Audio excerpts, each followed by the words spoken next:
Hello viewers, আসসালামু আলাইকুম। জি, আজকে আপনাদেরকে দেখাবো কিভাবে বিলিয়ন কানেক্টের অ্যাকাউন্ট খুলবেন। ঠিক আছে? তার আগে আমি একটা অ্যানাউন্সমেন্ট দিয়ে রাখি। আমি বিলিয়ন কানেক্টের অফিসিয়াল এজেন্ট। আমার থেকে যদি আপনারা রিসার্চ নেন তাহলে বোনাস সহকারে রিসার্চ নিতে পারবেন। বোনাসটা মাঝে, মাঝে বাড়ে কমে।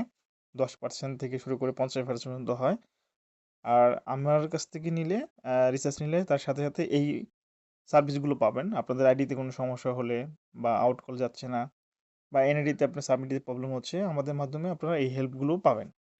চলেন ভিউয়ার্স, আমরা চলে যাই কিভাবে আপনারা নতুন অ্যাকাউন্ট খুলবেন।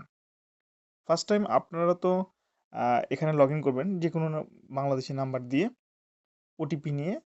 ওটিপি নিয়ে যখন লগ ইন করলেন, লগ ইন করার পর তারপর যে স্টেপটা মানে আউট কল দেওয়ার জন্য যে কাজটা করতে হবে, এখানে যাওয়ার পর দেখবেন ডান পাশে লেখা আছে সেটিংস। এখানে ক্লিক করার পর দেখবেন এনআইডি নামে একটা অপশন আছে, এনআইডি। হ্যাঁ, এখানে একটা ক্লিক করবেন। ক্লিক করার পর দেখেন এখানে কিছু ইনফরমেশন চাচ্ছে আপনাকে। সামনের ছবি দিতে হবে, পিছনের ছবি দিতে হবে এবং নিচে সেলফি দিতে হবে।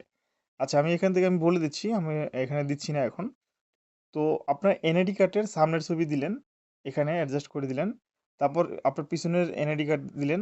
তারপর নিচে যে সেলফি আছে মানে সেলফিটা আপনি ইচ্ছে করলে লাইভ সেলফি তুলে দিতে পারেন, অথবা গ্যালারিতে কোনো ছবি তোলা থাকলে সেটাও আপনি দিতে পারেন। এখানে আপনি অ্যাডজাস্ট করে বসিয়ে দিবেন এবং সাবমিটে ক্লিক করবেন। তাহলে আপনারটা অ্যাকাউন্টটা অ্যাক্টিভ হয়ে যাবে। যদি ইন কেস কোনো কারণবশত আপনার অ্যাকাউন্টটা অ্যাক্টিভ না হয়, তাহলে আমার ডেসক্রিপশনে আমাদের নাম্বার দেওয়া থাকবে, অথবা যেখানে ডিসপ্লে আপনার নাম্বার দেখতে পাচ্ছেন এখানে হোয়াটসঅ্যাপ আছে, টেলিগ্রাম আছে, ইমো আছে। আপনার মেসেজ দিয়ে স্ক্রিনশট দিয়ে যে প্রবলেম পাচ্ছেন সেই প্রবলেমগুলো দিবেন।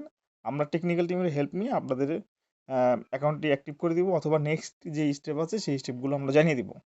আর তাছাড়া আপনার যারা রিসার্চ নিতে চাচ্ছেন তা তো অবশ্যই রিসার্চ নিতে পারবেন আমাকে এখানে নক দিয়ে। সবাই ভালো থাকুন, সুস্থ থাকুন। আল্লাহ হাফেজ।